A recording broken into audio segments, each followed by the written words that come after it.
प्रभु कृपा से लिख रहा हूँ सुंदर शब्द सजाए कार्तिक मास माह का 29वां अध्याय।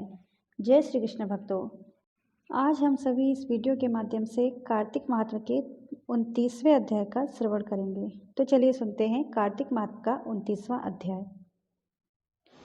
राजा पृथु ने कहा, हे नारद जी, आपसे कलहा ने जिस प्रकार मुक्ति पाई यह सारी कथा हमको सुनाई है, मैंने भली प्रकार सुनी है। हे देवऋषि, यह काम उन दो नदियों के प्रभाव से हुआ था। कृपा करके मुझे यह बताने की कृपा कीजिए। कृष्णा नदी साक्षात भगवान श्री कृष्ण जी महाराज का शरीर और वेणी नामक नदी भगवान शंकर का शरीर है। इन दोनों नदियों के संगम का महात्म्य श्री ब्रह्मा जी भी वर्णन करने में असमर्थ हैं। फिर भी चूंकि आपने पूछा है, अतः मैं आपको इनकी उत्पत्ति का वृतांत सुनाऊंगा। ध्यान से सुनो। चक्षासु मनवंतर के आरंभ में श्री ब्रह्मा जी ने सह पर्वत के शिखर पर यज्ञ करने का निश्चय किया। वह सब देवताओं, भगवान विष्णु और शंकर जी यज्ञ की सामग्री लेकर उस पर्वत के शिखर पर गए। तब महर्षि भृगु आदि ऋषियों ने ब्रह्म मुहूर्त में उन्हें दीक्षा देने का विचार किया। इसके बाद उन्होंने श्री ब्रह्मा जी की पत्नी त्वरा को बुलावा भेजा। वह बड़ी आहिस्ता से आ रही थी। इसी बीच में भृगु जी ने विष्णु जी से पूछा, हे प्रभु, आपने त्वरा को शीघ्रता से बुलाया था, वह क्यों नहीं आई? ब्रह्म मुहूर्त टल गया है। इस पर भगवान विष्णु ने कहा, यदि त्वरा यथा समय यहाँ पर नहीं आई तो आप गायत्री को ही स्त्री मानकर दीक्षा विधान कर दीजिए। क्या गायत्री पुण्य कर्म में ब्रह्मा जी की स्त्री नहीं हो सकती? नारद जी बोले, भगवान शंकर ने भी विष्णु जी की बात का समर्थन किया। यह बात सुनकर भृगु जी ने गायत्री को श्री ब्रह्मा जी की दाईं ओर बिठाकर दीक्षा विधान आरंभ कर दिया। ऋषि मंडल गायत्री को दीक्षा दे ही रहा था कि इतने में त्वरा भी यज्ञ मंडप में आ पहुंची। श्री ब्रह्मा जी के पास में गायत्री को देखकर ईर्ष्या से क्रोधित होकर त्वरा ने कहा, जहाँ अपूज्यों की पूजा होती है और पूज्यों की अप्रतिष्ठा होती है, वहाँ पर दुर्भिक्ष, मृत्यु तथा भय तीनों अश्वमेघ हुआ करते हैं।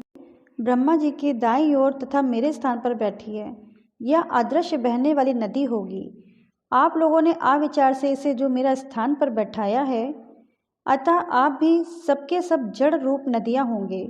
नारद जी ने राजा पृथु से कहा, हे राजन, इस तरह त्वरा के शाप को सुनकर गायत्री क्रोध के मारे लाल भभूका होकर अपने होंठ काटने लगी। देवताओं के मना करने पर भी उसने उठकर त्वरा को श्राप दे डाला। गायत्री ने कहा, ब्रह्मा जी जैसे तुम्हारे पति हैं वैसे ही मेरे भी पति हैं। तुमने व्यर्थ ही शाप दिया है, अतः तुम भी नदी हो जाओ। नारद जी ने कहा, तब देवताओं में भी खलबली सी मच गई। वह त्वरा को दंडवत करके कहने लगे, हे देवी, तूने जो ब्रह्मा आदि सब देवताओं को शाप दिया है, इससे यदि हम सब जड़ रूप नदियाँ हो जाएंगे तो फिर निश्चय ही ये तीनों लोग न होंगे, क्योंकि ये शाप तुमने बिना विचार दिया है, अतः तुम इसे वापस ले लो। त्वरा ने कहा, हे देवतागण, आपने यज्ञ के आरंभ में गणेश जी का पूजन नहीं किया है, इसलिए यह विघ्न उपस्थित हुआ है। मेरा यह शाप कभी खाली नहीं जा सकता, इसलिए आप सब अपने अंगों से जड़ीभूत होकर अवश्यमेव नदियाँ बनोगे। हम दोनों सौते भी अपने अपने अंशों से पश्चिम से बहने वाली नदियाँ बनेंगी। नारद जी ने राजा पृथु से कहा। त्वरा के ये वचन सुनकर सभी देवता, विष्णु, शंकर आदि अपने अपने अंश से नदियां बन गए। भगवान विष्णु के अंश से कृष्णा, भगवान शंकर के अंश से वेणी तथा श्री ब्रह्मा जी के अंश से ककुदमवती नाम वाली नदियां उत्पन्न हो गई। सभी देवताओं ने अपने अंशों को जड़ बनाकर वहीं सहा पर्वत पर फेंक दिया। फिर उन लोगों के अंश से अलग अलग नदियों के रूप में बहने लगे। देवताओं के अंशों से हजारों की संख्या में पश्चिम वाहिनी नदियां उत्पन्न हो गई। गायत्री और त्वरा दोनों पश्चिम वाहिनी नदियां होकर एक साथ बहने लगी। उन दोनों का नाम सावित्री पड़ा। श्री ब्रह्मा जी ने यज्ञ स्तर पर भगवान विष्णु और शंकर जी की स्थापना की। दोनों देवता महाबल और अतिबल के नाम से विख्यात हुए।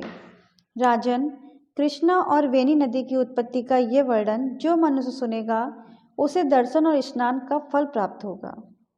कार्तिक महात्म्य का 29वां अध्याय पूर्ण हुआ और इसके आगे की कथा हम कार्तिक महात्म्य के 3रे अध्याय में सुनेंगे।